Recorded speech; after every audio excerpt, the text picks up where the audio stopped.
Meu nome é Luiz Mário, é, sou servidor público, né? Nunca deixo de ser servidor público da Câmara de 85 até 2018, quando me aposentei, e participei de várias assessorias, de vários mandatos, sempre com mandatos de esquerda, né? Isso era uma pré-condição que eu estabelecia, e foi muito rica essa experiência com o Augusto Boal. Não o conhecia pessoalmente, assim que ele foi eleito. Antes de ser eleito, né, ele participou de um cursinho do Partido dos Trabalhadores de preparação para a candidatura, e foi ali que eu conheci pessoalmente, porque eu também estava no cursinho, né, para explicar o que acontecia dentro da Câmara em termos de assessoria legislativa, o plenário e tal, que era uma experiência dos antigos vereadores atuais do PT naquela época, preparando os candidatos para saber o que iria acontecer. E me impressionou com o Augusto Boal, já sabia o nome que ele tinha, e ele era um dos alunos junto com os outros candidatos, mas nenhum com grandes, vamos dizer assim, fama. Ali conheci ele, um aluno aplicado, perguntando as coisas, né, sempre muito disciplinado, e aí foi o primeiro contato. A primeira surpresa ser, vamos dizer assim, dois vereadores do campo cultural, artístico serem eleitos, né? A gente não esperava isso, uma bancada cresceu, mas Augusto Boal e Antônio Pitanga foram eleitos. Eu fiquei surpreso, porque não é um tema que, embora seja popular, nunca rendeu muito voto, né? E aí dois acabam se elegendo, foi uma surpresa, mas foi bom, porque são artistas completamente diferentes, diga-se de passagem. O mandato foi se desenvolvendo, né, na Câmara, e a primeira surpresa foi os discursos do Augusto começaram a chamar a atenção, primeiro porque eram discursos bem escritos, né? Ele não falava de improviso, ele escrevia o discurso e lia. Isso pode parecer bobagem, mas já facilitava o trabalho dos funcionários da Câmara, porque já se recebia um discurso pronto, né? Isso porque cada discurso tem que ser taquigrafado, né? E depois era datilografado para ir para a impressão.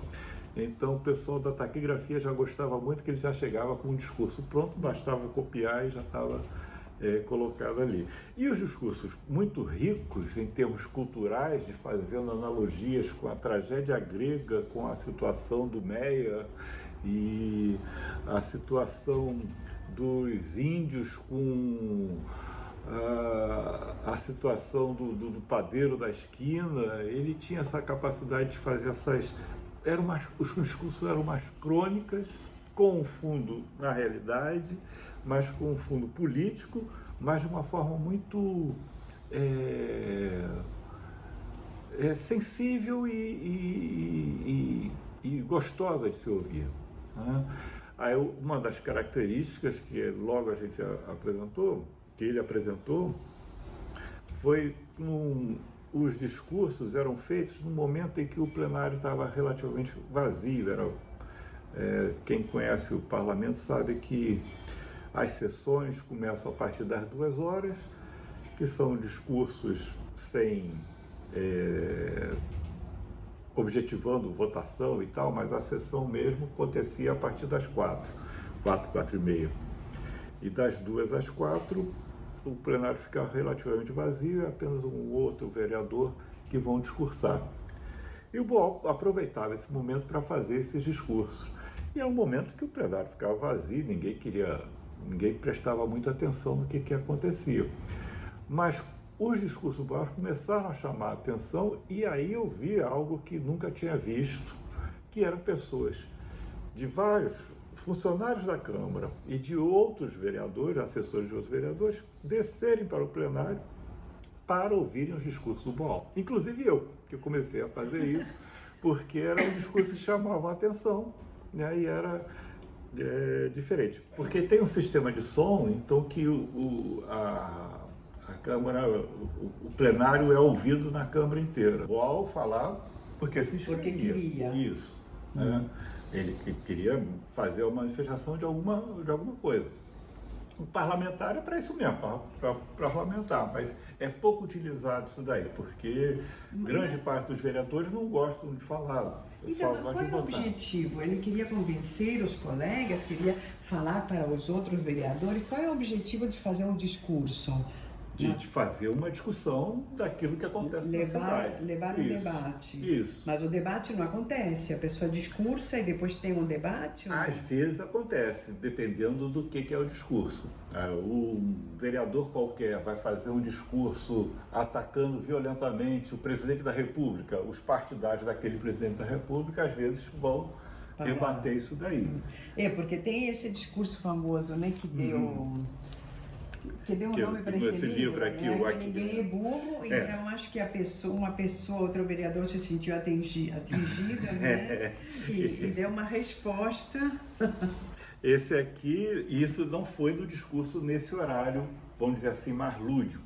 Aí já foi numa sessão em que os outros vereadores estão presentes, em que aí o embate ocorre de uma forma mais presente, né? Aí é o próprio parlamento. Aí você vê aquele ping-pong entre um vereador e o outro debatendo e outros também, né? E qual é a diferença? Então, desculpa, porque eu acho que nem eu, nem muita gente que porventura vai ver o programa sabe como é que funciona, né? O parlamento.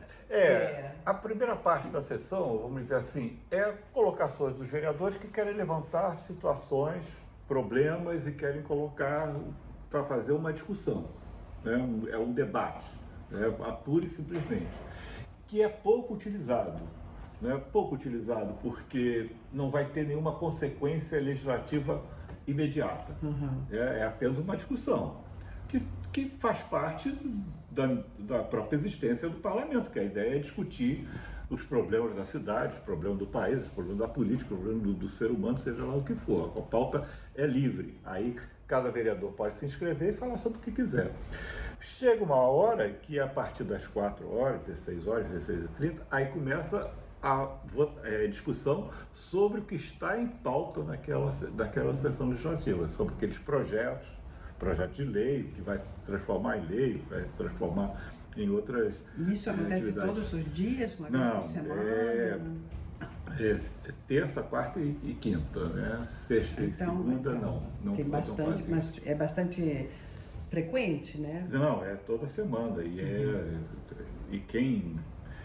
as pessoas têm muita visão de que trabalhar no parlamento é muito fácil. Só trabalha 3 vezes por semana, é só a partir das 4 às 6, mas o desgaste emocional e o desgaste de preparação para se votar aquilo dali é muito grande. Então, antes de eu trabalhar no parlamento, eu também achava, tem recesso, férias, 2 vezes por ano, 3 vezes.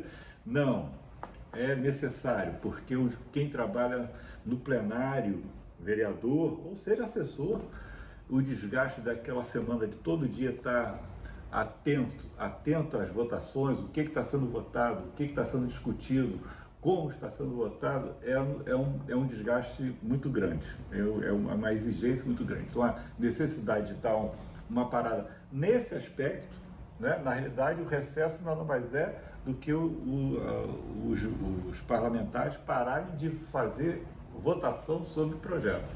Mas o restante das atividades legislativas, parlamentares continuam. Quer dizer, levam projetos de lei que vão ser aprovados ou não. Isso. E aí eu queria te dizer, porque ele tinha colocado um nome no mandato, que não sei se ele levou para a Câmara de Vereadores, que ele chamou mandato de político teatral. Isso, essa foi outra grande diferença do porque ele levou o grupo que ele tinha do Centro do Teatro do Oprimido, eles entraram todos junto com ele, né? Então eu queria saber, queria te perguntar sobre isso, né, mandato político teatral, como foi o impacto que isso teve, o que as pessoas acharam. Qual era então a função desses outros meninos que também nunca tinham atuado na política, acho eu? Ninguém tinha sido assessor do vereador. Não. Qual era a tua função? Por que você quis ser assessor Aí desse mandato, né? O impacto inicial do Boal começou com os discursos, mas o impacto já começou nas reuniões de bancada em que ele invertia a ordem, né? Todo mundo que se elege vereador coloca como função primeira ser parlamentar. Ele inverteu, ele colocou: eu estou levando o teatro para dentro do parlamento e não o parlamento para o teatro, né? Porque havia sempre essa noção de movimento. O cara vira parlamentar, então vai buscar na sua base, nos professores, nos médicos, o que o mandato está fazendo para os médicos, para os garis, para os empresários, né, a maioria. E o Boal quis inverter essa lógica ao dizer que estava levando o teatro para dentro do parlamento. Não no sentido da enganação, de ser ator, de ser falso, mas levar o modus operandi do teatro, vamos dizer assim, né, a forma do teatro relacionar com a vida para dentro do parlamento. Isso causou um certo surpresa e rebuliço entre os outros parlamentares. Né? O pessoal fica, como é assim? Como é assim, só o Boal mesmo que podia explicar, porque ninguém conseguia explicar exatamente o que isso significava. Mas o que significava? Eu também ainda tento descobrir, né? Porque você não acompanhava eles nos bairros, por exemplo? Não, eu acompanhava, mas o que significa trazer o teatro para dentro do parlamento é algo que são livros para ser escrito, não dá para se explicar muito fácil, né? É algo mais sensitivo, que ele sempre interpretava o teatro como uma forma de linguagem, de diálogo da população, entre a população e, vamos dizer assim, a autoridade. Porque eu nunca fui, né? Mas eu sei que eles iam, por exemplo, num bairro e na rua perguntavam para as pessoas, por exemplo, qual era o problema que tinha aquele bairro, e as pessoas montavam uma cena, e aí procurava-se alternativas. Imagino que a partir dessas alternativas eram formulados projetos de lei que podiam passar ou não depois nos debates. Essa foi o grande instrumento diferencial. Para dar o protagonismo para as pessoas dos bairros, né? O teatro é um poderoso instrumento de comunicação desse diálogo entre a sociedade e uma autoridade.